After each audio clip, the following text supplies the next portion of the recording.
올 한 해 유난히도 가슴 아픈 사건이 많이 있었습니다. 무고한 시민들이 다치고 목숨을 잃었습니다. 시민들은 치안에 대한 극도의 불안감을 호소하였고 사형 제도에 대한 관심도 어느 때보다도 높아졌습니다. 저 개인적으로는 저의 가족을 해치는 사람들 용서하지 못할 것 같아요. 그런데 국가의 형벌은 저의 개인의 감정의 수단이나 감정 그 자체가 아니라 어느 정도 객관적이고 이성적이다는 믿음을 갖고 있는 제도이기 때문에 제도에 대한 신뢰에서 개인의 응보 감정을 전적으로 투사하는 것은 다소 한계가 있지 않는가. 중대 범죄와 범죄의 흉포화 현상으로 국민의 불안감이 증가하고 있는 점을 부인하긴 어렵지만 인간으로서 존엄과 가치는 생명을 전제하고 있고 기본권의 본질적 권리인 생명권을 결코 침해할 수 없다고 우리 헌법이 천명하고 있는 점을 상기하고 사형제 폐지를 위한 국민의 인식 제고를 위한 노력이 필요합니다. 무엇보다도 눈에 띄게 증가하는 이상 동기 범죄를 풀어갈 실마리는 강성 형벌이 아닌 이 사회의 공고한 구조적 불평등에서 찾아야 합니다. 사형제도 폐지와 가석방 없는 종신형은 우리 연구원의 오랜 연구 주제이기도 합니다.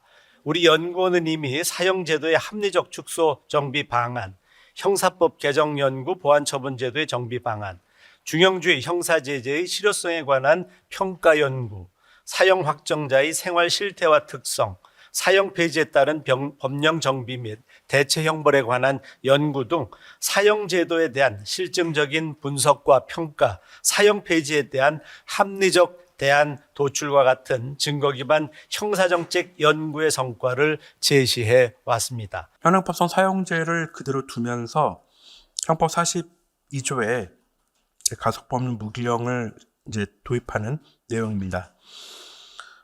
사형 미집행으로 인한 공백과 가석방 가능성에 따른 국민의 불안을 막겠다라는 것과 또 미국이 적극 도입하고 있다라는 것을 이제 내세우면서 설명이 된 것이었고요. 가석방 없는 종신형이라는 것이 사실 사형 폐지를 전제로 했을 때 하면서 그 전제로서 요걸 종신형을 도입하면 그래도 국민들의 불안감이나 사회 안정 이런 걸 위해서 도움이 되지 않을까 이렇게 해서 했던 얘기인데 사형제가 폐지 안 됐는데 갑자기 그 가석방 없는 종신형을 도입하겠다 그래서 적잖게 지금 당하고 있는 상황이고 과연 이것이 맞는 방향인가에 대한 강한 의구심이 있습니다. 그래서 법사위 차원에서도 사형제가 폐지 안 됐는데 이걸 도입하는 게 맞느냐라는 입장을 계속 밝힌 바가 있고요. 권력 분리 원칙과의 문제인데 기본적으로 그 형벌, 이제 법무부가 계속 말하는 것처럼 가석방 종신형이 형벌이라면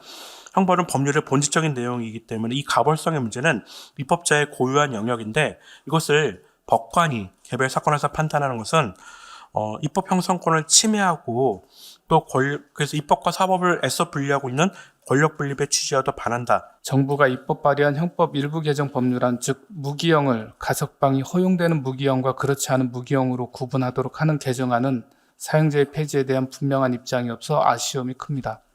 저희 종교인들을 비롯해서 사형제도 폐지를 촉구해온 많은 단체들은 가석방 없는 종신형을 사형제도의 대체 제도로 이미 이야기한 적이 있습니다.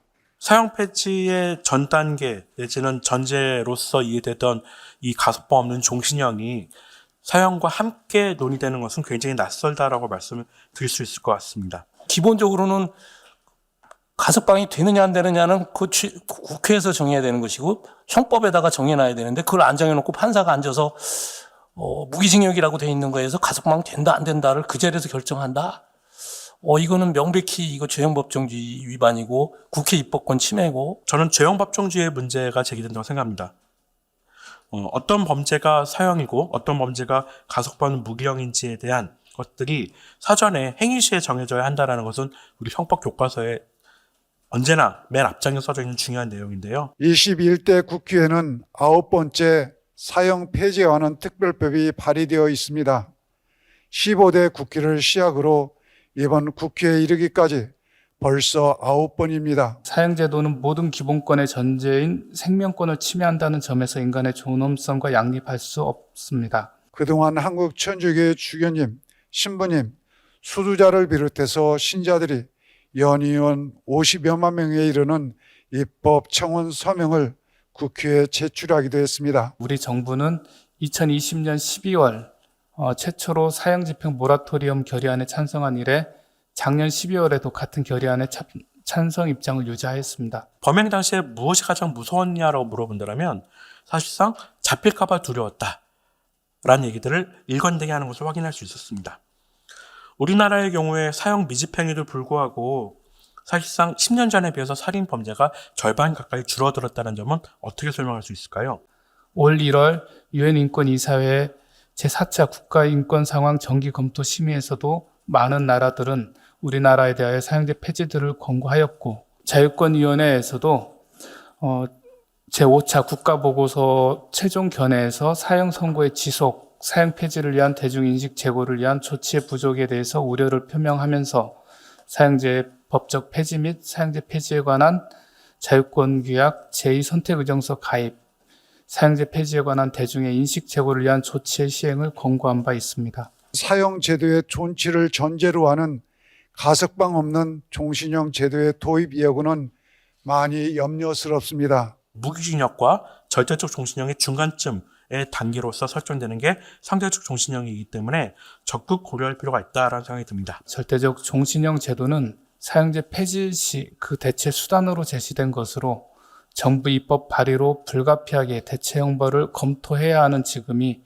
사형제 폐지를 본격적으로 논의할 적기라는 입장입니다. 법이 바뀌고 제도가 바뀌면서 사람들의 의식이 바뀌는 것들을 짐작해 볼 수 있습니다. 다시 말하면 여론을 법에 담는 것도 중요하지만 법을 통해서 여론을 환기시키고 방향성을 제시할 수 있는 법의 긍정적 기능에 대해서 우리가 적극적으로 고민해 볼 때가 아닐까. 전 세계적인 사형제 폐지 흐름과 우리 정부가 국제사회의 한 약속을 이행하고 국제사회의 우려와 공고를 성실히 이행하기 위해 사형제 폐지와 그에 대한 대안을 모색할 때입니다. 신발끈을 고쳐매고 사형제도를 폐지하고 또 나아가서 가석방 없는 종신형까지도 이건 확실히 안 된다는 점을 밝힐 수 있는 그런 긴 여정의 다시 출발점이 오늘인 것 같습니다. 21대 국회와 정부가 협력하여 사형제도를 완전히 폐기하고 대한민국을 국민의 생명과 안전 모두를 존중하는 인권 선진국으로 이끌어가기를 빕니다.